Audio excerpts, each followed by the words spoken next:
Media yang kami hormati, dapat kami sampaikan bahwa berdasarkan pendapat dari tim Jaksa Penuntut Umum terhadap permohonan kuasa hukum dan keluarga para tersangka untuk tidak dilakukan penahanan, mempertimbangkan keluarga sebagai penjamin yang bersedia menerima risiko apabila tersangka tidak hadir dalam persidangan, serta surat pernyataan dari para tersangka yang akan senantiasa kooperatif memenuhi segala kewajiban dan aturan yang berlaku, dan tidak akan mengulangi perbuatan dimaksud, menjaga situasi kondusif, maka sesuai mekanisme dan ketentuan yang berlaku terhadap para tersangka tidak dilakukan penahanan. Kita melihat bahwa proses hukum yang ada sekarang ini adalah memang ini kewenangan daripada pihak kejaksaan, di mana kewenangan inilah yang dipakai untuk bisa dijadikan satu landasan mereka untuk dilakukan pengalihan tahanan atau ditangguhkan penahanannya.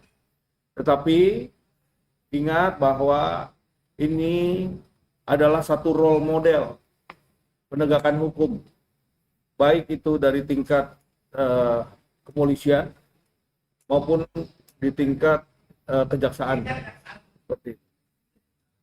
Mas, ada info, ada desakan dari beberapa pihak di kejaksaan terkait prosedur ini harus ditangguhkan ini. Kabar seperti itu mungkin nggak sih?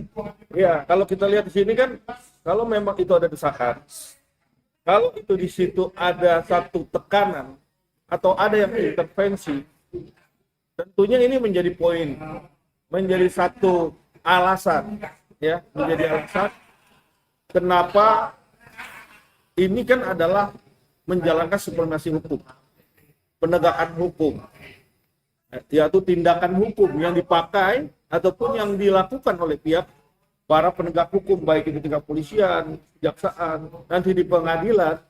Nah, sebenarnya tata cara inilah yang perlu kita kaji bahwa sebenarnya apakah ini layak atau tidak. Tentunya kita semua ini tidak mempunyai kewenangan terhadap proses yang namanya penahanan. Kalau kita, ya. Tapi di sisi lain, kita berharap sebuah penegakan ini berjalan secara bersih, secara tidak adanya pilih kasih atau tekanan. Kalau ini terjadi, maka kita menduga sebenarnya ada apa di balik batu, ada udang di balik batu. Ini yang terjadi. Kita melihat ini ya.